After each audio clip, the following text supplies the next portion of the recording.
कैसे हैं आप लोग। आज अपन एरर टॉपिक ले रहे हैं 11th क्लास का, जिसका पहले अपन थ्योरी पार्ट देखेंगे और फिर इसका न्यूमेरिकल्स देखेंगे। इट्स वेरी इंपॉर्टेंट, क्योंकि जो एरर्स होती हैं उस पर अपने न्यूमेरिकल्स नेट में भी नॉर्मली ऑलवेज आते हैं, और जो एरर है वो अपने आईआईटी मेंस में भी और एडवांस में भी आती है। तो वो इंस्ट्रूमेंटल नॉर्मल एरर्स आती हैं। तो पहले अपन जो देख रहे हैं वो नेट लेवल का देख रहे हैं, और उससे पहले अपन जो मैं स्टार्ट कर रहा हूँ, पहले थ्योरी देख रहे हैं, थ्योरी पार्ट जो अपने बोर्ड में भी वर्क करता है और पता रहे क्या चीज होती है एरर। तो अपन टॉपिक चालू कर रहे हैं एरर।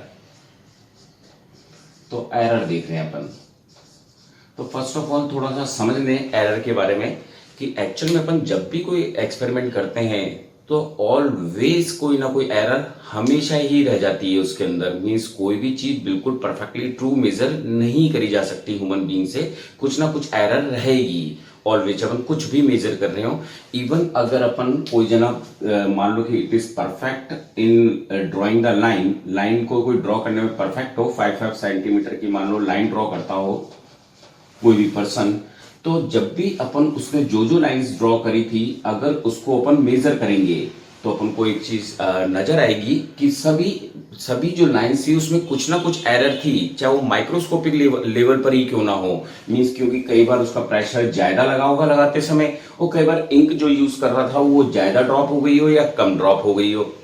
तो इस तरह से, या फिर हम फोटो कॉपी कराते हैं अपने, जैसे 50 कॉपीज कराई अपन ने अपने पासपोर्ट साइज फोटो की, तो उसके अंदर भी ऑलवेज एरर रहती है, क्योंकि उसके अंदर चाहे वो मशीन ही वर्क क्यों ना कर रही हो, पर कभी इंक ड्रॉप ज्यादा गिरता है, कभी कोई केमिकल कंफ्यूजन हो जाता है, कभी टेम्परेचर वेरिएशन आ जाता है उस डिवाइस के अंदर। तो हमेशा कुछ ना कुछ एरर्स रहती हैं। इसका मतलब है परफेक्टली हम कभी भी कोई चीज कैलकुलेट नहीं कर सकते। तो फिर अपन लोगों ने करा क्या, तो अपन लोगों ने करा क्या कि कोई भी जना जो बिल्कुल परफेक्ट पर्सन था उसने एक ही एक्सपेरिमेंट को कई बार करा। मीन जैसे A1 एक ही एक्सपेरिमेंट को कई बार दोहराया उसने, और फिर उसका उसने मीन ले लिया एक परफेक्ट पर्सन ने, और जब उसने उसका मीन ले लिया तो वही कहलाया हमारे पास। अगर उसने एंड रीडिंग ली थी तो वही जो उसने एवरेज लिया था, जो उसके चाहे वो कितना ही परफेक्ट क्यों ना हो पर उसकी रीडिंग्स भी अलग अलग आ रही थी। इट मीन्स उसके मीन को ही अपन ने ट्रू वैल्यूज मान लिया, that is called true value. और जो उसकी अलग अलग वैल्यूज आई थी, ट्रू वैल्यूज का कुछ ना कुछ आंसर आया होगा, सपोज करो ए आंसर आया उसके, तो उस आंसर को अपन ने ट्रू वैल्यू माना। और फिर जो जो उसने रीडिंग्स ली थी अगर उसमें से अपन माइनस करते चले जाएं तो अपन को पता लग गया कि वो डेट इज द एरर, क्योंकि इसको अपन ने परफेक्ट मान लिया। मींस कोई भी एक्सपेरिमेंट कोई जना जितनी बार करता है वो उतना ही परफेक्ट होता जाता है, चाहे पढ़ाई क्यों ना हो। जितनी बार हम रिवीजन करते हैं हम उस टॉपिक में उतने ही परफेक्ट माने मीन्स हो जाते हैं अपन उसके अंदर परफेक्ट। तो इट मीन्स ऑलवेज एरर रहती है। अब एरर कितने टाइप्स की होती है, माने कुछ थ्योरेटिकल पार्ट अपन वो देखने वाले हैं इसके अंदर कि क्या होने वाला है अपने पास इस एरर के अंदर। तो स्टार्ट कर रहे हैं अपन लोग। फिर अपन ने इसको, इसमें से जो एरर, और एरर पॉजिटिव और नेगेटिव दोनों हो सकते हैं, तो इसी को अपन अब देखने वाले हैं कि क्या है, और थोड़ी सी अपन डेफिनेशंस लिख रहे हैं। तो फर्स्ट ऑफ ऑल अगर अपन देखें एरर की definition, no measurement is free from error, some error always lie in measured value। Measured value के अंदर जब भी हम कोई करेंगे मेजरमेंट तो उसमें कुछ ना कुछ एरर रहेगी, चाहे हम कितने भी परफेक्ट क्यों ना हो उसके अंदर। तो अब एरर किस किस कारण आती है, तो सबसे पहले देख रहे हैं टाइप्स ऑफ एरर कौन कौन सी ली गई। तो टाइप्स ऑफ एरर की अगर अपन बात करें, टाइप्स ऑफ एरर, तो that is called, first is called systematic error. Systematic error, second बोले तो अपन random error, and third is called gross error. That is the part of theory. Means हम थ्योरी के पार्ट देख रहे हैं। Means systematic error हो सकती है, रैंडम एरर हो सकती है और ग्रॉस एरर हो सकती है। अब ये एरर्स क्या है उसको अपन लोग देख रहे हैं। तो अगर मैं फर्स्ट ऑफ ऑल देखूं सिस्टमेटिक एरर, तो अपन सिस्टमेटिक एरर को देख रहे हैं। सिस्टमेटिक एरर अब ये किस किस कारण अकर होती है उसको अपन चेक करते हैं। तो फर्स्ट जो एरर इसके अंदर आती है that is called instrumental error. और हर टॉपिक को थोड़ा समझ रहे हैं, numericals is more important. Instrumental error first is instrumental error means अगर अपन कोई एक्सपेरिमेंट कर रहे हो और उसके अंदर चाहे अपन अपना मेन स्केल ले लें, main scale is wear off या वन ऑफ टूटा हो तो हमारे उसके जो रीडिंग्स लेंगे वो गलत मेजरमेंट हो जाएगी अपने पास। या फिर अपन बात करें zero error in vernier scale, zero error vernier scale बोल दें या स्क्रू वेज बोल दें अपन। मीन्स जीरो एरर मीन्स क्या होती है जीरो एरर्स, वैसे इसको देखेंगे अपन टॉपिक के अंदर। जीरो एरर्स मींस उसके अंदर एक जीरो होता है और एक वर्नियर स्केल पर जीरो होता है, वो उसके कॉन्साइड करना चाहिए। अगर कॉन्साइड नहीं कर रहा है तो कहीं ना कहीं वो हमारी इंस्ट्रूमेंटल एरर हो गई। मींस हमारे इंस्ट्रूमेंट चेंज करना होगा, सही करना है। तो फर्स्ट एरर हुई इसके अंदर इंस्ट्रूमेंटल एरर। फिर अगर अपन इसके अंदर सेकेंड टॉपिक लें बी, तो that is called imperfect person. Means जो पर्सन है इंस्ट्रूमेंट एक्सपेरिमेंट करने वाला है वो ही इनपरफेक्ट हो। Means non experience person, non experience person if do some experiment then the error should be कम आएगी, सही मस्ट एरर कम अपने पास आनी ही आनी है, क्योंकि जब पर्सन उस चीज को जानता ही नहीं है तो एरर आनी ही आनी है। तो that is called imperfect error जो अपने पास देखने को मिली। तो इसका मतलब इम्परफेक्ट पर्सन होगा तो उसके अंदर नॉन एक्सपीरियंस पर्सन होगा तो एरर आएगी उसके अंदर। वैसे ही अगर अपन थर्ड पॉइंट देखें इसके अंदर रब कर रहा हूं डेफिनेशन को, एरर कितने टाइप की थी, systematic error, random error and gross error. और अपन फर्स्ट सिस्टमेटिक एरर को देख रहे हैं। तो फर्स्ट अपन ने देखा था कि इंस्ट्रूमेंटल एरर, इंस्ट्रूमेंट ही खराब हो तो इसका मतलब है ये जरूर है कि उसके अंदर एरर आनी है। वैसे ही अगर कोई इनपरफेक्ट पर्सन हो गया तो रीडिंग खराब ही तो आएगी उसकी, कभी सही तो नहीं आ सकती। तो इसका मतलब है that is called imperfect person. Third बात करें तो अपन के पास इम्परफेक्ट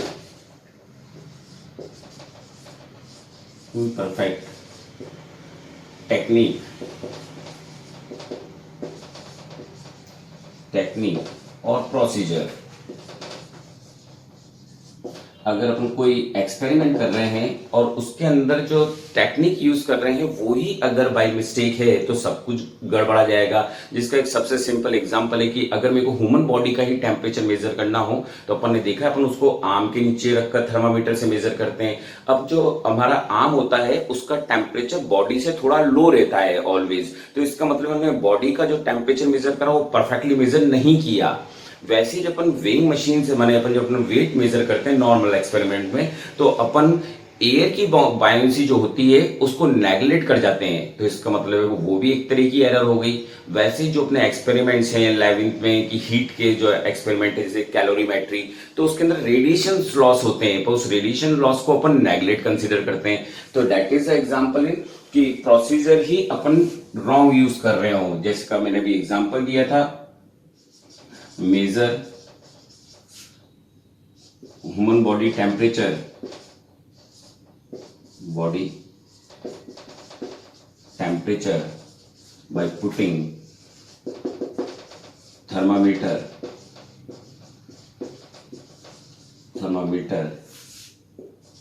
at armpit मीन्स अपन आर्म के नीचे रख देते हैं उसको।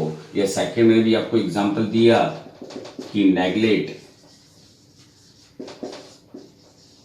Buoyancy of air at time measuring weighing,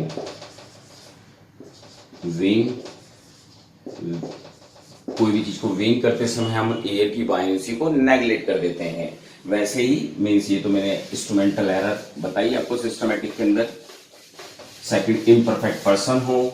third मैंने समझाया आपको इम्परफेक्ट टेक्निक या प्रोसीजर यूज कर रहे हो अपन। या मैंने एक और एग्जांपल भी आपको दिया था, heat loss, radiation loss, radiation loss,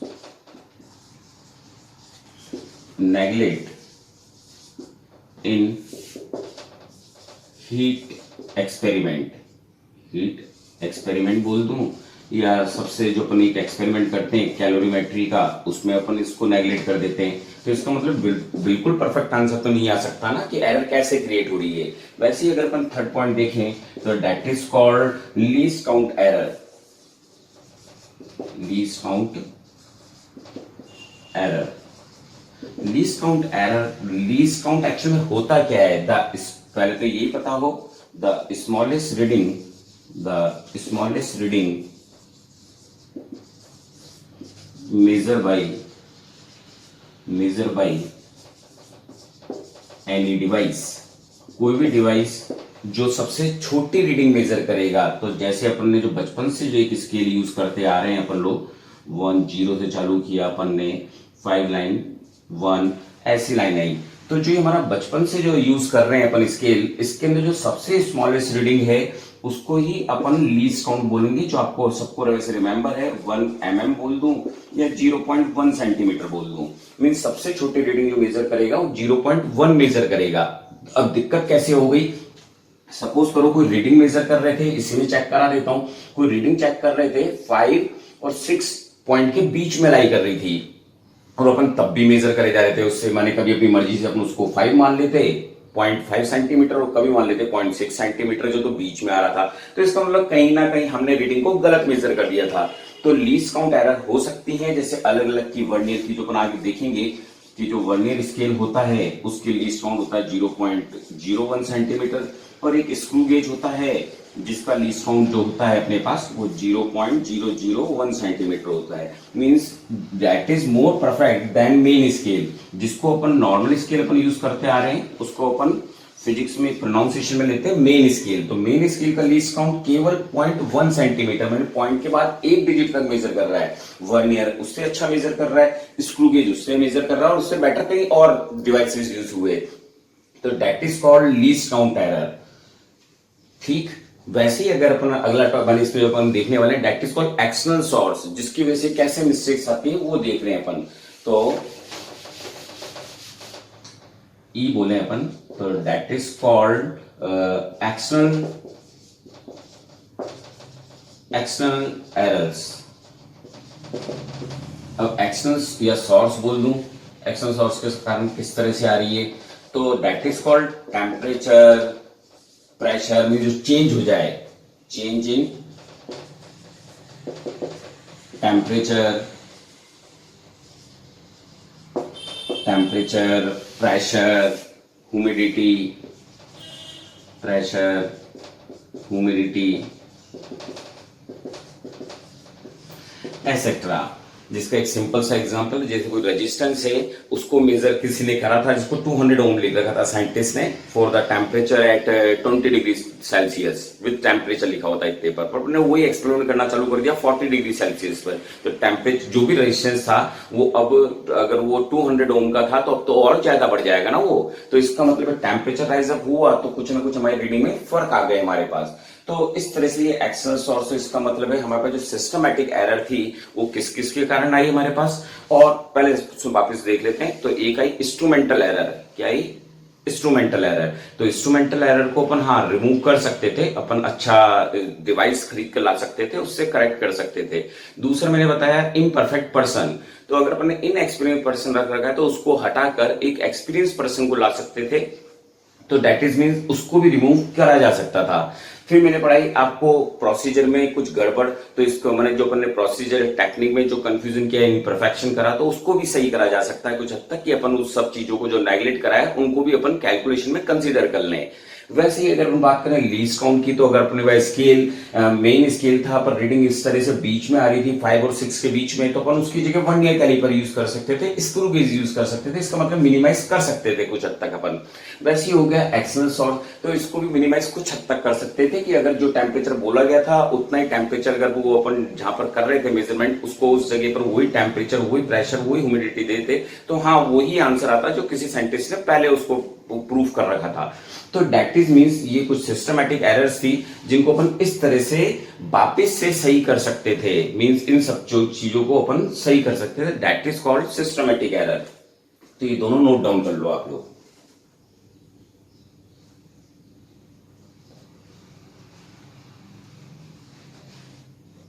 ठीक, तो अपन ने, मैंने जो आपको लिखाया था उसके अंदर मैंने आपको लिखाया था सिस्टमैटिक एरर, जो अपने आप में ही 5 टाइप्स की थी, जो मैंने भी आपको बोला। पहली थी अपने पास इंस्ट्रूमेंटल एरर, सेकंड थी अपने पास इनपरफेक्ट पर्सन, इंस्ट्रूमेंटल प्रोसीजर में एरर, एक्सटर्नल सोर्स और लीस्ट काउंट एरर्स। तो दैट इज मैंने आपको ये 5 टाइप्स के सिस्टमैटिक एरर्स बताई।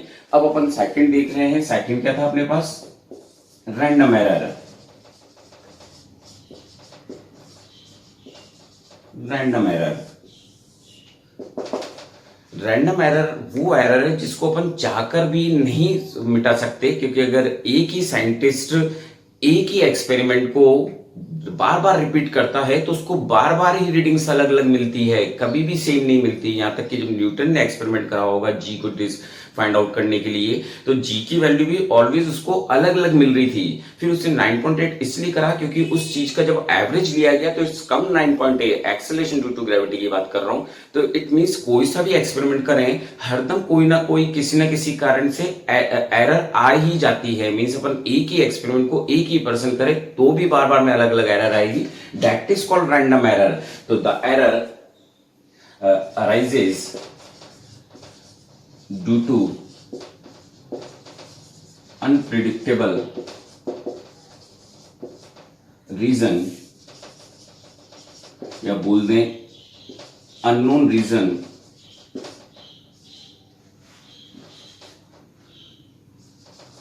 unknown reason, और बोले तो और बाई चांस। अब वैसे बोले तो क्यों आ रही थी बार बार में error? Because slightly change in temperature, pressure,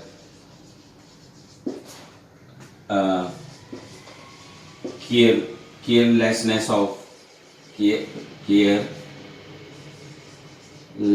of person, क्योंकि थोड़ी सी एरर तो ऑलवेज रह सकती है ना, या फिर कैसी पोजीशन से उसको मेजर कर रहा था। कई बार हमारी पोजीशंस का जो डिस्टर्बेंस होता है ह्यूमन बॉडी का, उससे भी रीडिंग्स में एरर आ जाती है, that is called random error. क्योंकि पता नहीं लग रहा पर ऑलवेज एरर आ रही है। यहां तक कि कोई बड़ी बड़ी कंपनी क्यों ना हो जो कार्स बनाती हो, तो हर कार में कुछ अलग अलग एरर आ जाती है, पर पता नहीं रहता ऑलवेज एरर क्यों आई जा रही है। तो इसका मतलब है थोड़ा चाहे कितनी भी कोशिश कर ली जाए, इस एरर को मिटाना पॉसिबल नहीं है। तो फिर अपन ने करा क्या? रैंडम एरर इज द, बोला जाए तो अब यही सबसे एक परफेक्ट तरीका था। मींस इसको और थोड़ा समझाने के लिए बोलूं तो, if one person do same experiment for number of times,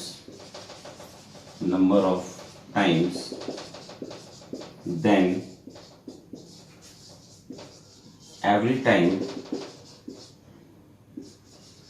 he got different readings। एक ही एक्सपेरिमेंट को अगर एक ही बंदा कर रहा था तब भी बार बार में ही कोई ना कोई एरर आ रही थी उसके अंदर, इसी वजह से एग्जैक्ट आंसर नहीं आ पा रहा था, that is called random error, जो ऑलवेज आएगी। अब इसको रिमूव करने के लिए तो कुछ तरीका था नहीं, तो फिर एक ही तरीका था कि जितने भी आपने एक्सपेरिमेंट करे हैं उन एक्सपेरिमेंट का क्या ले लिया जाए? मीन ले लिया जाए। तो अपन ने कुछ इस तरह से रैंडम एरर को रिमूव किया। बाकी और कोई तरीका नहीं था, क्योंकि जो रीजन थे वो बार बार में किसी अलग फॉर्म में क्रिएट हो जाते थे। मान लो अपने टेम्परेचर कांस्टेंट कर दिया, पता लगा प्रेशर में गड़बड़ हो गई, ह्यूमिडिटी में हो गई, और इतनी सारी चीजों को मेंटेन करना पॉसिबल नहीं है। और कभी कभार सब कुछ परफेक्ट कर डाला, पता लगा जो ह्यूमन बीइंग था उसकी बॉडी के अंदर कुछ एरर क्रिएट हो गई, जिसकी वजह से रीडिंग लेने में प्रॉब्लम हो गई, या कुछ भी तरह की एरर आ गई। मैंने इसी वजह से रैंडम एरर को बाई चांस एरर भी कहते हैं अपन लोग। और अननोन रीजन तो है, क्योंकि परफेक्टली समझ में नहीं आ पाता हर रीडिंग के समय क्या एरर हो रही थी।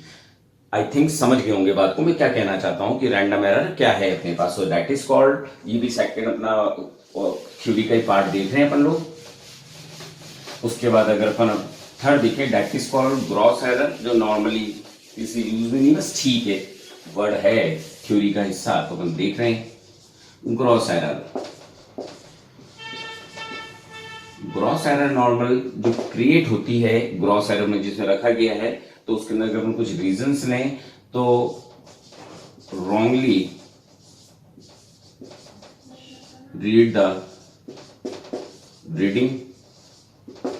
कोई रीडिंग को नोट करते समय किसी पर्सन ने क्या कर लिया, उसको रॉन्गली रीड कर दिया। लिखा था 2.5 पर रीड आउट कर रहा 2.4, जो हो सकती है ह्यूमन बॉडी की से ही जो एरर होती है नॉर्मली उससे रिलेटेड ही है। ह्यूमन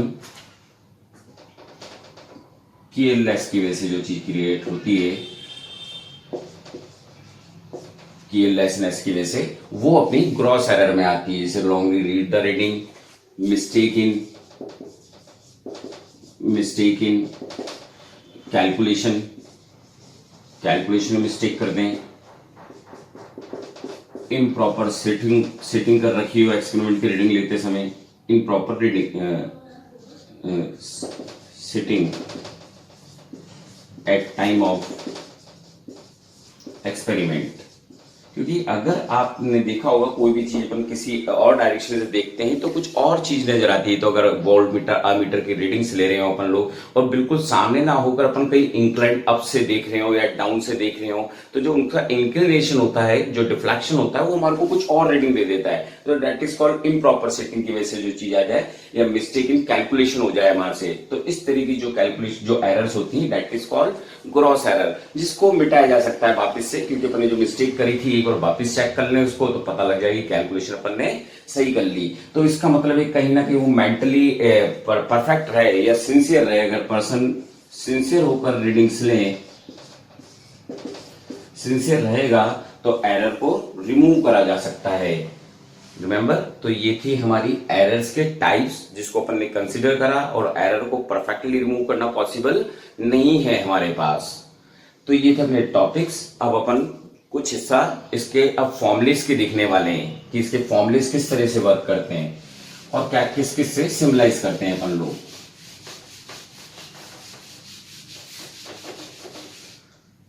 तो उससे पहले एक टॉपिक और लेना चाहूंगा कि जो अपनी जो एरर होती है, इट कैन बी पॉजिटिव और नेगेटिव। एग्जाम्पल बहुत सारे हैं, पर एक छोटे से एग्जाम्पल से बात को समझा जा सकता है कि कैसे एरर पॉजिटिव हुई और कैसे नेगेटिव हुई। तो मैं मेन स्केल एक बार कंसीडर कर रहा हूं कि सपोज करो एक मेन स्केल था जिसमें यहां पर 0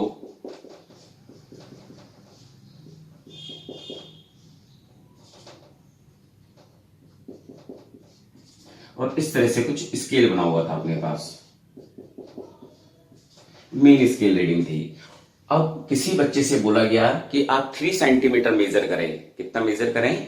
3 सेंटीमीटर मेजर करें। अब आपको पता है मेजर यहां से यहां तक करना चाहिए था मेजर, पर किसी बच्चे ने, उसके पीछे कारण हो सकता है वो इनएक्सपीरियंस्ड हो, समझा नहीं हो जब टीचर ने समझाया था, तो उस बच्चे ने यहां से, क्योंकि उसको यहां तक 3 तक लेकर जाना है, तो वो बच्चा यहां से यहां तक रीडिंग को ले गया। और सपोज करो ये भी 1 सेंटीमीटर है, तो बच्चे ने जरूर 3 सेंटीमीटर लिख दिया, पर आपको पता होगा कि उस बच्चे ने जो ये वाला हिस्सा है ये ज्यादा मेजर कर दिया। जब इसको सेपरेट करेंगे तो ही करेक्ट आंसर आएगा।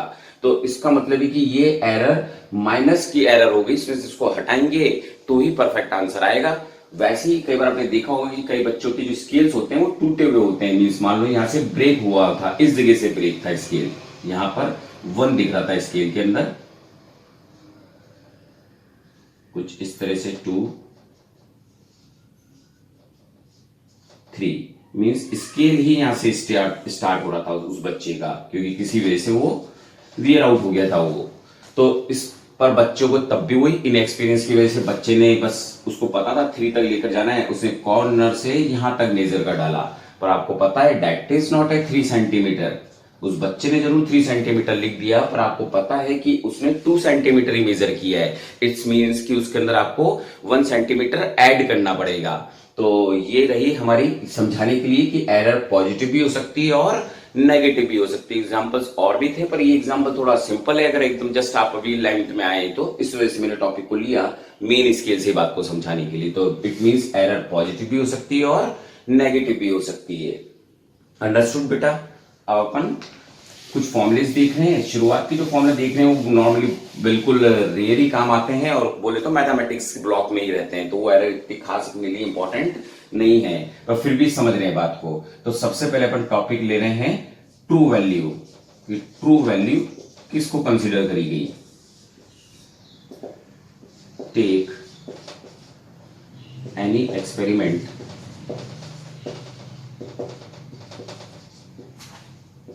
n times and its mean give us true value। Means अपन ने एक ही एक्सपेरिमेंट बहुत बार किया और उसका अपन ने मीन, मीन्स वो अर्थमेटिक मीन जिसको बोलते हैं अपन, अर्थमेटिक मीन, वो अपन ने ले लिया। जैसे कि किसी ने जो रीडिंग्स ली थी वो थी अपने पास रीडिंग, एक बार A1 आई, A2 आई, A3 आई, ऐसे लॉट n टाइम्स आ गई। तो n टाइम्स आ गई तो इसका अर्थमेटिक मीन्स अपन ने इसका मीन ले लिया। तो इस मीन को अपन कैसे लेते हैं छोटी क्लास में अपन देख चुके हैं। तो अपन ने इन सबका क्या कर दिया होता, इस तरह से ऐड करा होता और n का डिवाइड कर दिया होता, और जो ये आंसर आया है ए मीन, इसी को अपन ने क्या बोल दिया, ट्रू वैल्यू। तो अपन ने कोई भी जो बड़े बड़े साइंटिस्ट हुए उन लोगों ने खुद के जो भी एक्सपेरिमेंट कर रखे थे हजारों बार उसको एक्सपेरिमेंट को करा, और फिर उसका जो मीन आया उसको ही अपन ने ट्रू वैल्यू मान लिया और उसी को अपन ने बुक्सों में नोट डाउन कर दिया कि ये वैल्यू है। इसी वजह से जब अपन कोई भी चीज का एक्सपेरिमेंट करते हैं तो बहुत रेयरली अपन करेक्ट आंसर पर पहुंच पाते हैं, क्योंकि अपन जो एक्सपेरिमेंट प्रैक्टिकल लैब में कर रहे होते हैं उसमें वो सब चीजें आसानी से प्रोवाइड नहीं करवा सकते अपन लैब के अंदर। तो दैट इज ट्रू वैल्यू। तो ट्रू वैल्यू कैसे निकाली वो मैंने आपको समझा दिया। समझ बेटा? तो ये जो मीन था that is called true value. अब अपन एरर कैसे निकालते, तो अगर मैंने इसको ट्रू वैल्यू मान लिया है ए बार को, तो अगर मैं इसमें से जो भी माइनस करता जाऊंगा that is called absolute error. क्या कहलाएगी वो? एब्सोल्यूट एरर कहलाएगी। नोट डाउन करो बेटा इसको।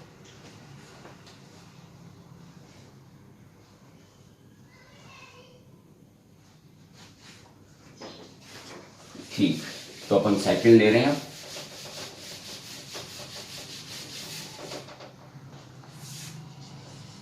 एब्सोल्यूट एरर, एब्सोल्यूट एरर जिसके लिए अपन जो एरर्स निकालेंगे वो किस तरह से लेंगे, तो अपन ने जो भी रीडिंग से ली थी, जैसे कि तो इसको अपन ने A1 से शो करें इसको, तो ए बार में से अपनी जो फर्स्ट रीडिंग नोट करी थी that is called absolute error. तो एब्सोल्यूट एरर अपन ने ऐसे निकाली। दूसरे वाले में जो रीडिंग्स ली थी अपन ने A2, उसमें एरर कितनी आई, तो A में से अपन ने A2 माइनस करा। वैसे ही अपन ने A3 माइनस किया, और माने हरदम माइनस करते रहे, माने मीन में से चेक कर रहे थे अपन, क्योंकि वही तो उसकी एरर है जो उसने पहले रीडिंग्स ली थी। क्योंकि अपन ने ये तो पूरे साइंटिस्ट से उन्होंने ये एक्सपीरियंस समझ लिया कि जो एक्सपेरिमेंट करते हैं उसका एवरेज ही आपको क्या देता है, ट्रू वैल्यू। जैसे चाहे अपना टेस्ट ही क्यों ना हो, एग्जाम्स के अंदर एक एग्जाम से तो किसी और परफेक्शन का पता नहीं लग सकता ना, पर अपन बहुत सारे जो एग्जाम्स दें और उसका एवरेज निकाले दैट इज कॉल्ड परफेक्टली कि ये बच्चा इतना अच्छा है पढ़ने के अंदर। तो वैसे ही अपन ने ये निकाला सबका, ये तो अपन ने सबसे पहले ऐसे निकालते चले जाते अपन, तो that is called absolute error. अब इस एब्सोल्यूट एरर का ही अगर अपन मीन ले लें, क्या ले लें अपन, ऐसे अपन ने n टाइम चेक कर लिया, मींस बोले तो डॉट डॉट डॉट डॉट, अपन ने डेल n जो अपनी लास्ट रीडिंग ली थी उसको भी अपन ने इस तरह से माइनस कर दिया। अब अगर मैं इन सबका मीन ले लूं, इन सबका मीन ले लूं, जिसको अपन एब्सोल्यूट मीन एरर बोलेंगे, या उसको बोल दें ट्रू एरर थी। क्या थी वो हमारी? ट्रू ट्रू एरर जो उस पूरे एक्सपेरिमेंट में आई। तो इसका मतलब अपन जो थर्ड टॉपिक कंसीडर कर रहे हैं वो ले रहे हैं अपन एब्सोल्यूट मीन एरर, जिसको अपन डेल से सिंबलाइज भी कर देते हैं। तो इसका मतलब है एब्सोल्यूट मीन एरर को ही अपन क्या नाम दे रहे हैं, ट्रू एरर। तो जो अपन ने एक्सपेरिमेंट करा था उसका मीन लिया, वो तो कहलाई ट्रू वैल्यू, और जो अपन ने माइनस करके निकाले थे, और यहाँ पर भी आप बात को समझ लें, कभी कभार जो हमारे A1, A2, A3 हैं वो मीन से ज्यादा भी हो सकते हैं और मीन से कम भी हो सकते हैं। इस मीन से ये नेगेटिव भी आ सकते हैं और ये पॉजिटिव भी आ सकती है। मीन्स कुछ रीडिंग पॉजिटिव, कुछ रीडिंग नेगेटिव आ सकती है इसके अंदर। पर जब हमको ट्रू एरर निकालनी थी तो अपन लोगों ने क्या करा, इन सबका मॉडुलस लिया। मीन्स अपन ने जो डेल L1 लिख रखा है अपन ने, जो अपन ने वहां पर निकाला, मैंने फर्स्ट एरर जो निकाली एब्सोल्यूट एरर, सेकंड जो एरर निकाली वो हो सकती थी नेगेटिव में आए, पॉजिटिव में आए, पर यहां पर ऑलवेज आपको पॉजिटिव में ही रखनी है वैल्यूज। ऑलवेज किस में रखनी है, पॉजिटिव में ही आपको वैल्यूज रखनी है जितनी बार आई थी वो एरर्स। और इसका फिर अपन ने मीन ले लिया होता और इसी की वैल्यू को अपन ने क्या नाम दे दिया, डेल। तो अपन ने एब्सोल्यूट एरर को डेल से सिंबलाइज कर दिया कि डेल है, डेल ए भी बोल सकते हैं इस पूरी रीडिंग को। तो ये डेल ए एरर कहलाई अपने पास। पर इसमें रीडिंग रखते समय अपन एग्जांपल भी लेंगे, तो इसमें रखते समय अपन को हमेशा पॉजिटिव में ही रखना है। तो that is called absolute mean error या ट्रू एरर बोलते हैं अपन। अंडरस्टूड। मीन्स अपन ने पहले ट्रू वैल्यू निकाली अर्थमेटिक मीन से, सब में जो एरर्स आई वो निकाली जो पॉजिटिव नेगेटिव हो सकती है उस परफेक्टली एक किसी चीज के लिए थी, इसलिए अपने एब्सोल्यूट एरर बोला। पर उनको पूरी एरर चाहिए थी तो अपन ने उसका मीन ले लिया, that is called del A. ये सॉल्व कर दिया। फोर्थ, अगर अपन को कहीं ना कहीं इसकी जरूरत पड़ जाती कि परसेंटेज निकालनी है तो उसके लिए अपन को कहीं ना कहीं रिलेटिव एब्सोल्यूट एरर बोल दें अपन, रिलेटिव बोल दूं या फ्रैक्शनल बोल दूं, फ्रैक्शनल एब्सोल्यूट एरर।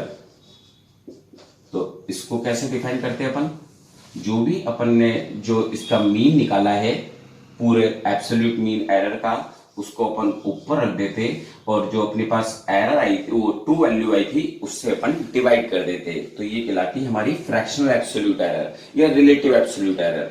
ये बिल्कुल वैसा ही था जैसे हमारे 8 मार्क्स आते हैं आउट ऑफ 10। तो वैसे ही यहाँ पर ये है ना, ये ट्रू वैल्यू हो गई और ये ट्रू एरर हो गई। मींस इस तरह से निकालेंगे ना कितनी एरर आई, तो ट्रू जो एग्जैक्ट होती है उसको नीचे रखा जाता है ऑलवेज। जैसे अपना पेपर था 10 का तो वो फिक्स था ना, तो उसको नीचे रखा और बाकी ये वेरिएबल था, अलग अलग स्टूडेंट्स के अलग लगाए थे। तो एक तरह से बोला जाए तो ट्रू वैल्यू नीचे थी और ट्रू एरर ऊपर थी, इन शॉर्ट बोले तो। ये निकाल दिए अपन ने वैल्यू। समझा रहा था इसके अंदर कि रिलेटिव फ्रैक्शन जो एब्सोल्यूट एरर होती है, परसेंटेज भी जो परसेंटेज निकालते हैं तो एक्चुअल अपन ये मार्क्स में तो निकालते हैं, तो मार्क्स भी एक्चुअल में रिलेटिव ही होते हैं ऑलवेज। जैसे कि अगर किसी, जैसे मेरे साथ एक बार ऐसा हुआ कि एक बच्चे के जो नंबर थे, मैंने उससे जब नंबर पूछे कि कितने नंबर आए तो बच्चे ने बोला 8 मार्क्स आए। तो मैंने सोचा शायद इसके 10 में से आए होंगे, मींस 80% हो गई। तो मैंने उससे क्वेश्चंस पूछने चालू करे तो उसने सारे क्वेश्चनों का जवाब अजीबोगरीब दिया। तो मैंने उससे पूछा कि तेरे नंबर कितने आउट ऑफ कितने में से आए थे, तो उसने बोला मेरे 1000 में से आए थे। तो आप समझ सकते हैं ना कि किसी के 1000 में से आए थे, इसका मतलब मेरा पूछना ही सब कुछ वेस्ट था। ऐसे बच्चे थे जिसके कि इतने कम मार्क्स आए हो 1000 में से 8, इसका मतलब किसकी रिस्पेक्ट में होता है उसको ही अपन रिलेटिविटी कहते हैं। तो दैट इज कॉल्ड रिलेटिव। अब क्योंकि अपन को परसेंटेज हो कुछ भी चीज हो तो अपन को रिलेटिव की जरूरत पड़ती ना, इसलिए रिलेटिव एब्सोल्यूट एरर निकाली। अब अगर मेरे को कोई बोलता है कि परसेंटेज निकालने तो अपन परसेंटेज कैसे निकाल लेते, फिफ्थ पॉइंट बोले तो अपन percentage relative error means absolute error. तो जो भी अपन ने अभी निकाल रखा था मींस एरर अपन ने ऊपर रख रखी थी ट्रू एरर, और ट्रू वैल्यू अपन ने नीचे रख रखी थी। इनटू 100 कर देते तो अपन को रिलेटिव एरर आ जाती, जस्ट लाइक दिस कि अगर मैं इसके 100 से मल्टीप्लाइड कर देता तो 80% आ जाती। तो दैट इज रिलेटिव एरर। दूसरा एक और इंपॉर्टेंट चीज, लिखने का पैटर्न क्या होता है। जैसे अगर उनको कोई चीज बतानी हो तो जितने भी अपने पास, मैंने आपने एक बार नोट कर लिया इन सबको, तो मैंने दैट इज कॉल्ड के अपन ने क्या क्या पढ़ा, मैंने एक फॉर्मूला पढ़ा था अपन ने पहले। अपन को जब जितने भी ऑब्जर्वेशंस करे थे उनका अपन ने मीन ले लिया, जिससे अपन को ट्रू वैल्यू दी। क्या दी, ट्रू वैल्यू। फिर अपन ने जो जो वैल्यूज निकाली थी 1 2 3 से पहले जो लिख रखा था उसमें से अपन ने मीन में से माइनस कर करके एब्सोल्यूट एरर निकाली, क्योंकि सब में कुछ ना कुछ एरर आई हुई थी। फिर इनका भी अपन ने जब मीन लिया तो अपने पास एक्चुअल में ट्रू वैल्यू मिल गई, ट्रू एरर मिल गया। ट्रू वैल्यू थी वो जिनका मीन अपन ने इनका लिया था A1 A2 जो ऑब्जर्वेशंस करे थे, फिर अपन ने जो ये जितनी भी एरर्स आई थी उनका मीन ले लिया, तो एब्सोल्यूट मीन एरर बोले या उसको ट्रू एरर बोले वो निकल गई। फिर जब हमको रिलेटिव निकालना था, परसेंटेज निकालना था, तो अपन ने कुछ ट्रू मीन्स एरर ऊपर रख दी, true value means actual value नीचे रख दी। इस तरह से अपन ने ये रिलेटिव निकाला और परसेंटेज एरर निकाल दी अपन ने। अब लिखने का पैटर्न कैसे होता है तो वो भी थोड़ा समझ लें। अगर अपन को कुछ भी चीज लिखनी होती है इन प्रैक्टिकली, मैंने अपन को चाहे अपने प्रैक्टिकल लाइफ में क्यों ना हो, उसके अंदर किस तरह की वैल्यूज लिखी होती हैं, तो उसके अंदर अगर अपन बोले तो विद एरर लिखना जरूरी नेसेसरी कंडीशन है। तो अगर मैं एक्चुअल वैल्यू बोलूं कि क्या होगी तो अपन लिखेंगे कैसे उसको, तो उसको कुछ इस तरह से लिखेंगे। डेल एल का मतलब, ए का मतलब समझने लगे कि ये ट्रू एरर है, तो एक्चुअली अपन कुछ इस तरह से लिखते हैं इस वैल्यू को कि true value plus minus true error. आपको ये समझा चुका हूं, एरर पॉजिटिव भी हो सकती है और नेगेटिव भी हो सकती है। इट मींस कि अगर मैं इसको सॉल्व करता तो ट्रू वैल्यू तो अपने पास कितनी हो गई, ट्रू वैल्यू को किससे सिमिलाइज करा था, ए मीन से, अर्थमेटिक मीन से, और इसको किससे दिया था, डेल ए से। तो इस तरह से वैल्यूज लिखी जाती है। फिर इसकी एक्चुअल मीन है क्या, तो इसका एक्चुअल मीन ये है कि जो भी वैल्यू है, द वैल्यू लाई बिटवीन, एक बार अपन इसकी वैल्यू माइनस में ले लें and A plus del A, means जो इसकी वैल्यू होगी वो इसी के बीच में होनी चाहिए, तो ही वो वैल्यू करेक्ट मानी जाएगी as a scientific level, as a practical level. पर अगर इससे कम या ज्यादा आती है तो वो एक तरह से एबनॉर्मल रीडिंग कहलाई जाएगी। तो इसका मतलब है कि ये जब किसी की वैल्यू निकाली गई है तो इस रेंज में लाई करेगी, इसमें वेरी करेगी वो वैल्यू, तो ठीक है, इतनी एरर रहने वाली है, क्योंकि अपन पूरे ढंग से एरर फ्री कोई भी चीज नहीं कर सकते, यही अपन ने एक्सप्लेन करा है। इस वजह से कोई भी चीज हो, चाहे कैमरा बनाना हो, चाहे मोबाइल्स बनाने हो, जब उनको लिखना होता है अपने लास्ट डिटेल उनकी एक्चुअल फाइल के अंदर, तो विद एरर लिख रखी होती है कि कितनी एरर है। उसी हिसाब से उनके पॉइंट भी डिसाइड होते हैं कि कौन फर्स्ट नंबर पर चल रहा है, कौन थर्ड नंबर पर, कौन लास्ट नंबर पर है। तो that is called actual method for return, कि अपन ट्रू वैल्यू लिखते हैं आगे और पीछे लिखी होती है एरर, और इस तरह से आप बात को समझ गए होंगे। ठीक बेटा, अपन अब जो पढ़ने वाले हैं इस टॉपिक के अंदर, तो अपन ने ये तो देख लिए जो भी वैल्यू थी, जो मैंने आपसे कहा कि इस पर जो इसमें न्यूमेरिकल्स हैं वो अपन थोड़े से लेट करेंगे। अब इसके अंदर थ्योरी के अंदर एक पार्ट और बचा हुआ था कि अपने पास कुछ कॉम्बिनेशंस होते हैं, उनके अनुसार भी इसको बांटा गया एरर्स के मेथड्स को। तो अपने पास कुछ 5 फॉर्मुलेस और आने वाले एरर्स के, ये तो अपन ने देखे से, पर वो कुछ ज्यादा इंपॉर्टेंट हो जाते हैं अगर अपन नेट लेवल की बात करें तो वो फॉर्मुले क्या है, न्यूमेरिकल्स करना इजी है, जब न्यूमेरिकल समझेंगे तो क्वाइट इजी, थ्योरी से ज्यादा इजी है एक्सप्लेनेशन में न्यूमेरिकल्स को समझना एरर के। तो अपने कौन कौन से मेथड हो सकते हैं, तो जैसे एक एग्जांपल में लूं कि अगर मैंने 2 रेजिस्टेंस सीरीज में लगाए हैं और मैंने क्या करा, जब R1 और R2 को मेजर करा तो इसमें भी एरर आ गई और इसमें भी एरर आ गई। अगर इसमें और इसमें एरर आ गई है तो जो इसका एडिशन करा है उसमें भी तो एरर आ जाएगी। तो एक अपन करेंगे कि इस तरह के अंदर जब एरर आती है तो किस तरह से एरर का एडिशन होता है।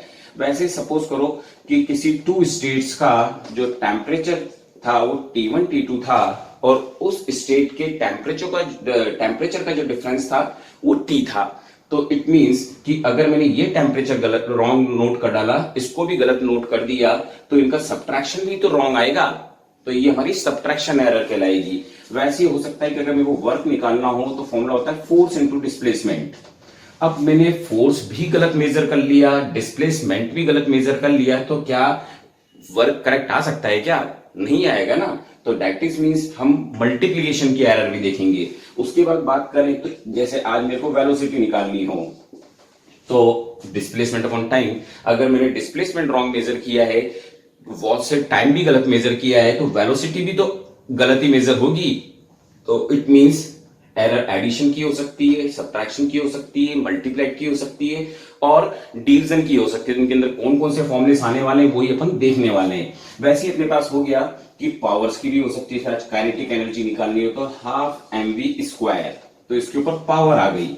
तो अगर किसी भी फिजिकल टर्म के ऊपर पावर आ जाती है तो उसकी एरर का फॉर्मूला किस तरह से अरेंज करा जाता है वो अपन देखने वाले हैं, जो एक थ्योरेटिकल पार्ट है, पर एज ए कॉम्पिटिशन अपन डायरेक्ट फॉर्मूले से याद रख देते हैं, जो न्यूमेरिकल्स की प्रैक्टिस से ही रिमेंबर रह जाते हैं ऑलवेज ही, तो इतना कोई पजल होने की जरूरत नहीं है इसके लिए। तो अपन अभी ये एक तरह से बोला जाए तो कॉम्बिनेशन ऑफ एरर देख रहे हैं अपन, कॉम्बिनेशन ऑफ एरर्स। तो जो फर्स्ट अपन देख रहे हैं वो देख रहे हैं अपन addition, error in addition, error, और हाथों हाथी में दो टर्म्स एक साथ ही काम में ले रहा हूं, that is called in subtraction error. Subtraction physical quantities दे रखी हो तो उनमें एरर कैसे फाइंड आउट करेंगे। अब क्योंकि दोनों का फॉर्मूला ही सेम आने वाला है इस वजह से मैंने एक साथ ही दोनों को अरेंज कर रहा हूं। तो लेट कंसीडर, जैसे मैंने रेजिस्टेंस का एग्जांपल लिया था वैसे अपन कंसीडर कर लें कि लेट कोई फिजिकल क्वांटिटी है जेड जो ए और बी के एडिशन से बनी हुई है, पर आपको ये भी मैं पहले पढ़ा चुका हूं या इवेंट डायमेंशन में देख चुकी, सेम क्वांटिटी को ऐड करूंगा तो ही सेम क्वांटिटी आएगी। मींस सपोज करो ये फोर्स है तो वो भी फोर्स है, पर अगर मैंने ये गलत मेजर कर दिया और ये गलत मेजर कर दिया तो इसका आंसर भी तो एररफुल आएगा। तो अब लिखने का तरीका था अभी थोड़ी देर पहले बताया कि सपोज करो इसके मेजरमेंट में एरर आई थी डेल ए और इसके अंदर एरर आई थी, मैंने that is called equation number 1, और इसके अंदर एरर आई थी डेल बी। तो अगर इस ए में एरर आई है, बी में एरर आई है, इट मींस जेड में भी तो एरर आ गई होगी, तो जेड को अंदर भी मैंने एरर लिख डाली डेल जेड। अब इनको मैं अरेंज कर रहा हूं, तो अगर मैं ए और बी को, ए प्लस बी को ऐसे लिख दूं और जो पीछे वाली टर्म्स हैं एरर वाली उसमें प्लस माइनस कॉमन लेकर del A plus del B ऐसे लिख सकते हैं मैथमेटिकली, तो लिख दिया मैंने यहां पर, और ये Z plus minus del Z चल रहा है। अब जो यहां पर ए प्लस बी दिख रहा है आपको, ये एक्चुअल में जेड ही तो है, फिजिकल क्वांटिटी जो मेन थी एडिशन वाली, तो Z plus minus del A plus del B, और इधर आ गया Z plus minus del Z. Z से जेड क्या हो गए, कैंसिल। तो एरर का फॉर्मूला क्या आ गया अपने पास, del A plus del B, means हमारे को एरर्स को ऐड कर देना है। अगर क्वेश्चन के अंदर एडिशन फिजिकल क्वांटिटी नजर आ रही है अपन को, मींस एरर का फॉर्मूला, मन में एरर का फॉर्मूला पढ़ा रहा हूं, एडिशन करना आपको आता है, फर्स्ट क्लास से आता है आपको एडिशन करना, तो इट मींस एरर के एडिशन के अंदर में एरर्स ऐड हो जाएंगी, जो गिवन क्वेश्चंस होंगे ये और ये ऐड कर देंगे तो वही हमारी टोटल एरर कहलाएगी एडिशन एरर के अंदर। अब ऐसा ही सब कुछ होने वाला है हमारे सब्ट्रैक्शन एरर। सब्ट्रैक्शन एरर में भी हमारे को यही दिखने वाला है कि लेट अगर मैं ये कंसीडर कर लूं कि जो जेड है वो ए माइनस बी के बराबर है, जस्ट लाइक मैं वो टेम्परेचर का डिफरेंस बताया था सिटी का कि दो टेम्परेचर के अंदर डिफरेंस आ जाएंगे तो इसमें भी तो डिफरेंस आ जाएगा। तो सपोज करो मैं इसमें एरर करता हूं तो a plus minus A means इसमें एरर हुई, that is also equation first for subtraction derivation, और डी के अंदर भी यही एरर आ जाती है।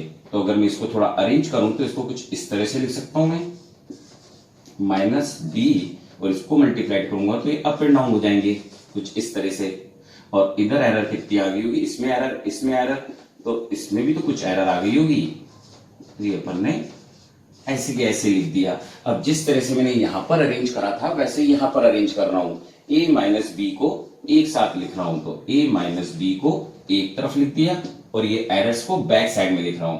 तो इसमें से मैं प्लस माइनस एरर ले लेता हूं कॉमन, तो यहां पर कितना आ गया डेल ए, पर ऐसा थोड़ी है प्लस माइनस भी कॉमन ले रहा हूं तो यहां पर रहेगा तो प्लस ही, क्योंकि अप एंड डाउन होने से मैथमेटिकली कोई रॉन्ग नहीं होता, तो हमारे पास ये टर्म आ जाती। और अगर मैं यहां पर जाता हूं इस जगह पर तो del Z plus del Z, तो मैं इस टर्म को वापस से क्या लिख सकता हूं, इस वाली टर्म को, तो इस वाली टर्म को मैं वापस से ही तो जेड लिख सकता हूं, तो मैंने वापस से यहां पे जेड लिख दिया और एक जेड यहां पर चल रहा था अपने पास। और इस तरह से अगर अपन देखें तो ये जेड से जेड क्या हो गए, कैंसिल। तो डेल जेड इक्वल्स टू कितना आ गया अपने पास, del A plus del B. यही तो हमारा, तो इसका मतलब है इसमें भी क्या हो गई, एडिशन हो गया। इसी वजह से मैं बोल रहा था कि दोनों के अंदर ही एरर का फॉर्मूला कैसा रहता है, बिल्कुल सेम फॉर्मूला रहता है। नोट डाउन कर लो बेटा इसको। और एक और बात जो रिमेंबर आगे चल तो बताऊंगा, ऐसे एक बार वापिस बता रहा हूं, चाहे अपन नॉर्मल ढंग से याद रखें। मैं चाहे अभी 5 फॉर्मुलेस बताने वाला हूं, 2 रिप्रेजेंट करें अलग अलग डेरिवेशन, पर आंसर सेम था। तो आपको रिमेंबर रखना है, चाहे फंक्शन सब्ट्रैक्शन का हो चाहे एडिशन का हो, एरर्स जो आपको दी जाएंगी वो आपको ऐड ही करनी है। और ओवरऑल बात करूं तो आप यूं ध्यान रख सकते हैं नेट लेवल पर कि एरर के अंदर कभी भी, एरर्स के अंदर कभी भी नेगेटिव का साइन नहीं आएगा, सिर्फ आगे प्लस माइनस आ जाएंगे इस तरह से। पर जो मेन फॉर्मुलेस हैं उसके अंदर कभी भी माइनस का साइन नहीं आएगा। जस्ट रिमेंबर, इसको भी रिमेंबर रखा जा सकता है, बात को नोट डाउन कर लें। ओके, तो अपन अब थर्ड और फोर्थ देख रहे हैं, मीन्स अपन मल्टीप्लीकेशन देख रहे हैं कि मल्टीप्लीकेशन एरर में क्या होगा। मल्टीप्लीकेशन फिजिकल क्वांटिटीज होंगी, जैसे मैंने भी बताया था, फोर्स इनटू डिस्प्लेसमेंट, तो वो अपन थर्ड पॉइंट ले रहे हैं कि क्या होगा। और वैसे ही अपन, मैं दोनों तरफ उधर भी एक्सप्लेन कर रहा था, वैसे ही यहां पर एक्सप्लेन कर रहा हूं। तो यहां पर देख रहे हैं अपन डिवाइड के लिए, तो अपन इधर देख लेते हैं डिवाइड के लिए फोर्थ पोर्शन कैसे करेंगे अपन।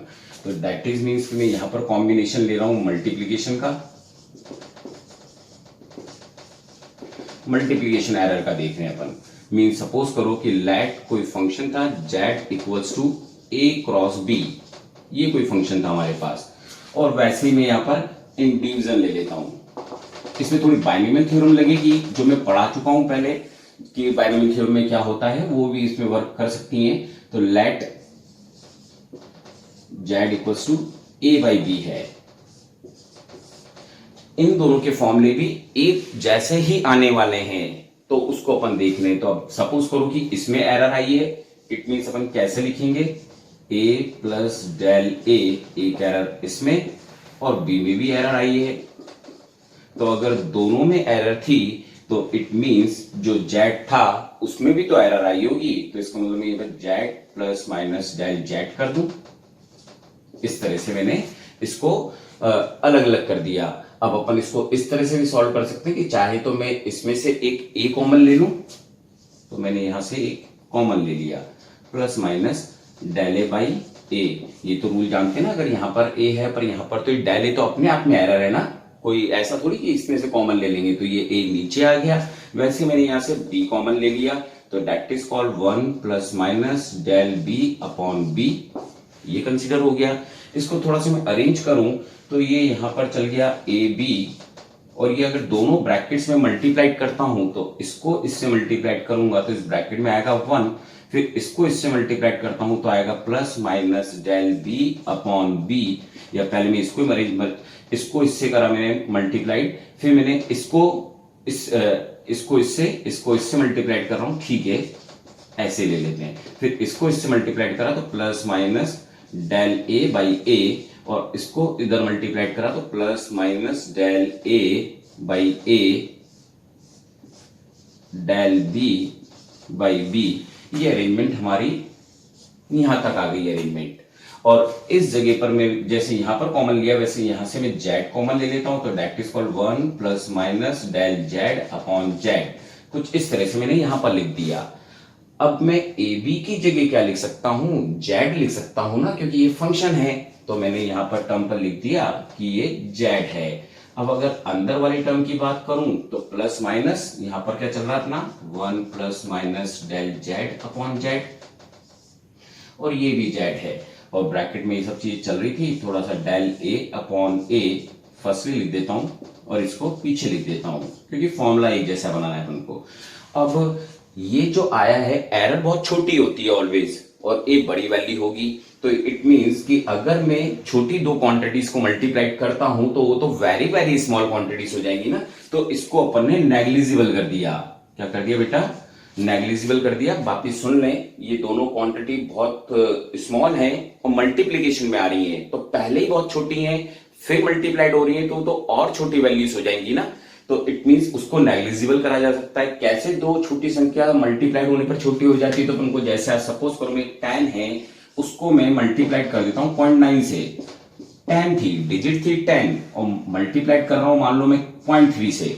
अब आप देख लें 10 नंबर की डिजिट थी, स्मॉल डिजिट से मल्टीप्लाइड करा तो ये तो 3 बन गया। दूसरा अभी का एग्जांपल देखूं तो देखो कितना छोटा हो गया। सपोज करो इसकी वैल्यू थी 0.2, ये वैल्यू थी 0.3। अब मैं दोनों को मल्टीप्लाइड करता हूं तो ये तो कितनी छोटी वैल्यूज हो गई ना। तो इट मींस इनको नेग्लिजिबल करा जा सकता था इनके कंपैरिजन में, तो अपन ने इनको रिमूव कर दिया। तो जेड से जेड क्या हो गए, कैंसिल्ड हो गए। यहाँ पर कंप्लीट नहीं हो रहा तो अपन इसको पहले यहीं पे कंप्लीट कर देते हैं। तो अगर ये जेड से जेड कंप्लीट हो गए तो मैंने कैंसिल्ड आउट हो गए, तो 1 से 1 भी क्या हो गया, कैंसिल्ड। तो अपने पास का आंसर कितना आया, del Z upon Z equals to del A upon A plus del B upon B. ये अपने पास आंसर आया। ये वो फॉर्मूला जो आपको रिमेंबर रखना है।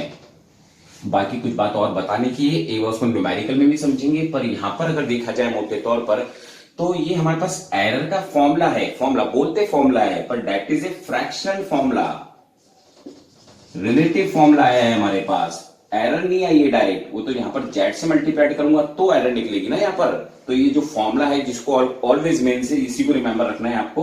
तो ये एक्चुअली फ्रैक्शनल एरर फॉर्मूला निकला था। और अगर आप 11 से जस्ट आए हैं तो नो, इतना कोई कंफ्यूज होने की जरूरत नहीं है। आप जस्ट याद रखें कि ये फॉर्मूला ड्राइव हुआ था। 11th क्लास में पूछा भी जाता है डेरिवेशन, बोर्ड लेवल पर, स्कूल लेवल पर 11th क्लास के अंदर, तो कहीं ना कहीं ये पैटर्न बताया। मैंने ऐसे जस्ट कॉमन लिया है, फिर इनको मल्टीप्लाइड किया है, और मल्टीप्लाइड करने के बाद जो ये स्मॉल टर्म थी, मींस इसको इसलिए नेगलेक्ट करा गया है because it is very very small. और जब कोई चीज स्मॉल होती है तो उसको नेगलेक्ट करते हैं अपन मैथमेटिक्स के अंदर, जो मैंने रूल समझाया भी था जब मैंने मैथमेटिकल टूल्स पढ़ाए थे। तो इसको अपन ने नेगलेक्ट कर दिया और इस तरह से अपन ने इसको सॉल्व कर दिया, रिमेंबर। तो ये सॉल्व किया था अपन ने मल्टीप्लीकेशन के लिए। किसके लिए सॉल्व किया था, मल्टीप्लीकेशन के लिए। फॉर्मूला ध्यान रखें, जब भी कोई मल्टीप्लाइड आएगा तो जो इस तरह से कुछ अपन को वैल्यूज दी जाएंगी तो अपन क्या करेंगे, जो एरर दी जाएगी उसको ऊपर रख देंगे और जो ए दिया जाएगा उसको नीचे रख देंगे। जब भी कोई एरर निकालते हैं तो उसके आगे क्या लगाते थे, प्लस माइनस, जो भी सॉल्यूशन आता। फिर जो इसकी एरर दे रखी थी उसको ऊपर रख देंगे और जो आगे ट्रू वैल्यू दे रखी थी उसको अपन नीचे रख देंगे। That is the formula. अगर 3 मल्टीप्लाइड होते तो एक और इंक्रीज हो जाता, मान लो यहाँ पर सी होता और, तो डेल सी अपॉन सी लिख देते अपन। ओके, रिमेंबर करें। अब फिर अपन डिवीजन वाला देख रहे हैं इसके बाद।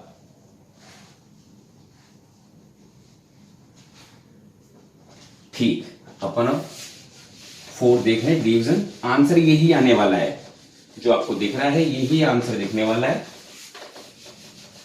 जरा देखें कैसे करेंगे। तो अपन देख रहे हैं 4th division of physical quantities में एरर कैसे फाइंड आउट करी जाती है। तो अगर लेट अपन कंसिडर कर लें, लेट एक फंक्शन था जो a बाई बी था, that is called equation number 1, z equals to a by B. ये कोई फंक्शन था हमारे पास। अब a में भी एरर है, b में भी एरर है, तो z में भी तो एरर आएगी, जो उनका डिवाइड सॉल्व किया होगा अपन ने। तो इसका मतलब है कुछ मैथमेटिकल ढंग से लिख दें, तो अपन ने कुछ ऐसे लिख दिया, इसको भी एरर की फॉर्म में लिख दिया और इसको भी एरर की फॉर्म में लिख दिया अपन ने, और इसको भी एरर की फॉर्म में लिख दिया, क्योंकि अपन चैप्टर एरर का पढ़ रहे हैं इसलिए अपन इनको लिख रहे हैं। फिर वापिस वैसे ही अगर मैं ऊपर से न्यूमरेटर में से a कॉमन ले लूं तो यहाँ पर 1 plus minus del a by a, और नीचे b कॉमन ले लूं तो 1 plus minus del b by b, ये वैल्यू आ जाएगी। इधर से मैं z कॉमन ले लेता हूं, that is called 1 plus del z by z, ये वैल्यू आती है, दैट इज एरर। ये इस तरह से लिख देता मैं। फिर आपको पता है कि मैं एक काम और कर सकता हूं, जो a बाई बी लिखा हुआ है उसको ही मैं z लिख देता हूं, बाकी फिर आगे कैलकुलेशन कर लेंगे। तो मैंने यहाँ पर z लिख दिया। तो अगर मैं यहाँ पर z लिखता हूं और बाकी टर्म्स जैसी थी वैसी की वैसी नोट डाउन कर देता हूं, तो आपको दिख रहा है कि इसके अंदर z से z कैंसिल्ड हो जाएगा, तो कैंसिल्ड हो गए, मीन्स ये वाला आउटर जेड और इधर का जेड कैंसिल्ड हो गए। तो मेरे पास टर्म क्या बची, आंसर यही आने वाला है। तो मेरे पास इधर आया 1 plus del Z by Z और इधर जेड आकर कैंसिल्ड हो गया था। अब मैं इसको आगे सॉल्व करने के लिए इस टर्म को अप ले जा रहा हूं। तो अगर मैं इसको अप लेकर जाता हूं तो कहीं ना कहीं डेल ए बाई ए, और नीचे का ब्रैकेट अगर अप जाएगा तो आपको पता है कि इसके ऊपर पावर माइनस की आ जाएगी। अब यहां पर अपन बाइनोमियल थ्योरम लगाएंगे। बाइनोमियल थ्योरम क्या कहती है, अगर 1 प्लस एक्स की पावर एन दे रखा हो और एक्स बहुत स्मॉल हो तो अपन ये जो पावर है, जो ऊपर पावर है, उसको अपन एक्स के सामने ला देंगे। तो यही काम मैं यहां पर करने वाला हूं, क्योंकि एरर में बी का डिवाइड हो रहा है तो ये वैल्यू अपने आप में स्मॉल है, तो इसका मतलब मैंने 1 के कंपैरिजन में, तो इसको मैं पावर को कहां पर ला सकता हूं, आगे। तो इसको वापिस अरेंज कर रहा हूं, तो 1 plus minus del A by A, और इस जगह पर कितना हो जाएगा, नीचे आएगी तो समझाने के लिए कि अंदर ले रहा हूं तो ऊपर माइनस नीचे plus del B by B, ये वैल्यूज आ जाती है मेरे पास। अब वापिस से जैसे मल्टीप्लीकेशन में करा था वही यहां पर कर रहा हूं। अगर मैं इसको मल्टीप्लाइड करता हूं तो 1, फिर इसको मल्टीप्लाइड करता हूं तो minus plus del B by B, 1 से मल्टीप्लाइड किया था। अब इस वाली सेकेंड टर्म को मल्टीप्लाइड कर रहा हूं तो plus minus del A by A, इसको इससे मल्टीप्लाइड करता हूं तो वही plus minus del A by A और डेल बी बाई बी, ये आ जाता। और आपको ये बात समझा चुका हूं कि इसका कोई फर्क नहीं होता, छोटी क्लास में के टीचर्स बता देते हैं अपन को। तो ये मैंने कुछ अरेंज कर दिया।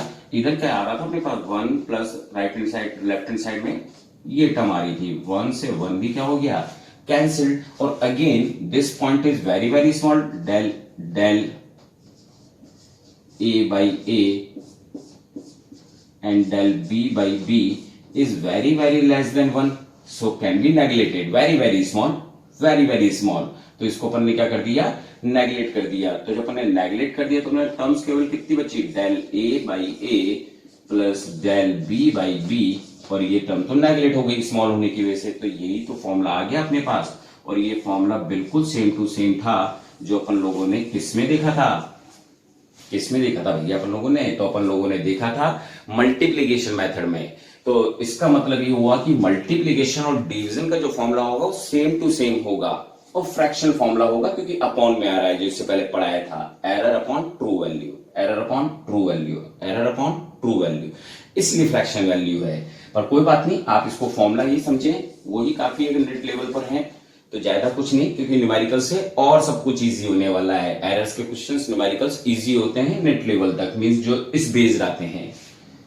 तो आई थिंक आप लोग समझ गए होंगे इस टर्म में क्या करा है अपन। अब आगे कर रहे हैं, एक बार नोट डाउन कर लो बेटा इसको।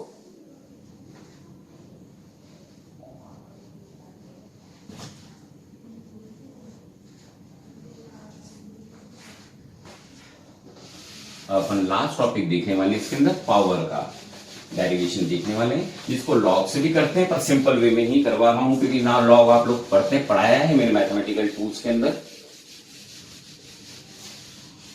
एक सिंपल पैटर्न से ही पावर को एक्सप्लेन कर रहा हूं।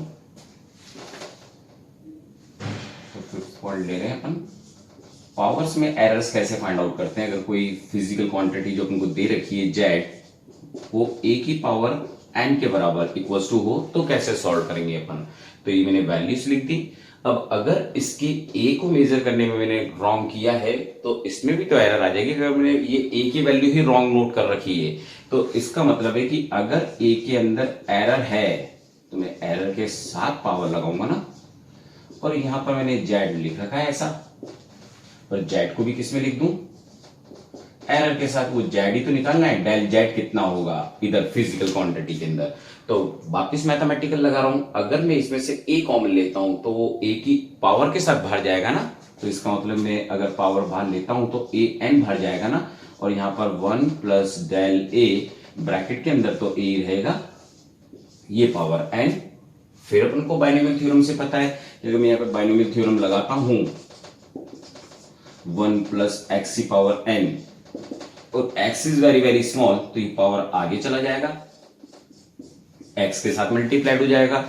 तो इट मींस यहां पर भी तो एरर में से a मल्टीप्लाइड हो रहा है, तो मैंने a is very small, error में से ट्रू वैल्यू डिवाइड हो रही है तो ये वैल्यू बहुत छोटी है, बहुत छोटी है। तो इस n को मैं आगे लिख सकता हूं। तो इट मींस इसको कुछ ऐसे रिटर्न कर सकता हूं, a n 1 plus minus N del a by a, इस तरह से लिख दिया मैंने।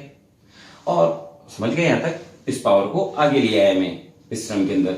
और यहां पर मैं एक काम और कर देता हूं, इसमें से भी कॉमन ले लेता हूं। तो अगर मैं इसमें से कॉमन लेता हूं, जैसे मैंने मल्टीप्लीकेशन और डिवीजन में करा, तो ये टर्म तो यहां पर आ जाती है अपने पास जेड। ठीक है, अब मैं क्या कर सकता था, ए एन को जेड ही तो बोल सकता था। इट मींस मैं इस टर्म में से यहां पर कोई बात नहीं, नेक्स्ट दोबारा कर लेता हूं। तो अपन आगे चलते, तो यहां पर Z 1 plus del Z by Z, और इधर की तरफ आ जाता अपने पास ए एन की जगह अपन वापिस से जेड रख देते, और पीछे की टर्म तो ये चली रही है अपने पास, और आगे पावर क्या थी, एन, डेल ए बाई ए। तो जेड से जेड क्या हो जाते, कैंसिल, ये कैंसिल होता है, उसके बाद 1 से 1 कैंसिल हो जाता, means del Z by Z equals to हमारे पास आ जाता एन डेल ए बाई ए।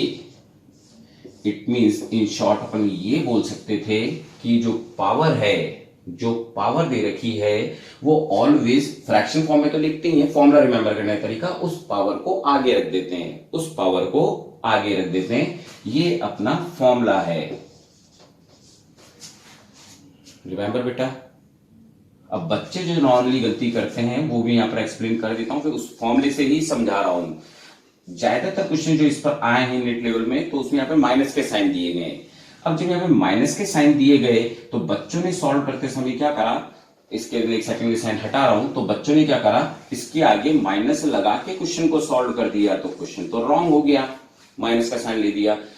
क्योंकि मैं आपको बता चुका था कि पूरी एरर में कभी भी जो भी फॉर्मूलेस बनते हैं उसमें कभी भी नेगेटिव का साइन नहीं आता। इट मींस इसमें भी नहीं आता, ये भी पॉजिटिव ही रहता। कैसे, जरा मैं यहां से चेक करा देता हूं, नोट डाउन तो कर लिया ना, एज ए थ्योरी तो ये फॉर्मूला है, एंड हो गया। अब तो एक्सप्लेन कर रहा हूं जो न्यूमेरिकल्स में काम में लेंगे अपन लोग। इट मींस सपोज करो यहां पर मैं माइनस का साइन लगा देता हूं, लगा दिया, एरर में भी माइनस का साइन आ जाता।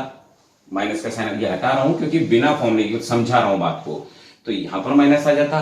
बाइनरी थ्योरम से ये माइनस अंदर जाता, पर ये तो केवल डिजिट्स को अप एंड डाउन करता, प्लस माइनस को, और आपको पता है कि उससे कोई भी फर्क नहीं पड़ने वाला था आने वाले फॉर्मूले पर, क्योंकि आने वाले फॉर्मूले पर यहां पर कोई भी साइन नहीं आता। इसका मतलब पॉजिटिव साइन है, वो तो बाद में अपन एरर बताने के लिए पॉजिटिव नेगेटिव लगाते हैं, वो न्यूमेरिकल की बात है।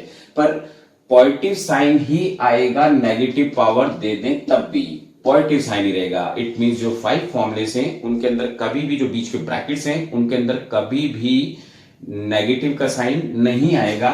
एक एग्जांपल और ले रहा हूं, उसका फिर हम न्यूमेरिकल्स पर जा रहे हैं। इट मींस अगर सपोज करो कोई फंक्शन दे रखा था a की पावर m, b की पावर माइनस n, इस तरह से दे रखा था, तो इसको लिखते कैसे अपन, del a by a plus del b by b, क्योंकि ये पावर का रूल है और मल्टीप्लाइड का भी ये इसी तरह से लिखने पर जो पावर है उसको अपन कहां पर ला देते हैं, आगे लिख देते हैं। तो इसको, इस वाले फ्रैक्शन को n से मल्टीप्लाइड कर देता और इस वाले फ्रैक्शन को n से मल्टीप्लाइड कर देता, और इधर लिखने का तरीका तो आप अब समझ ही गए कि डेल जेड अपॉन जेड लिखते अपन इस तरह से फॉर्मूले को सॉल्व करते। मींस हम लोग पावर चाहे नेगेटिव हो चाहे पॉजिटिव हो, जस्ट आगे लाना है, फ्रंट में लाना है जो फ्रैक्शन फॉर्मूलेस होते हैं। नोट डाउन करें, बस अपन अब न्यूमेरिकल्स चालू करने वाले हैं।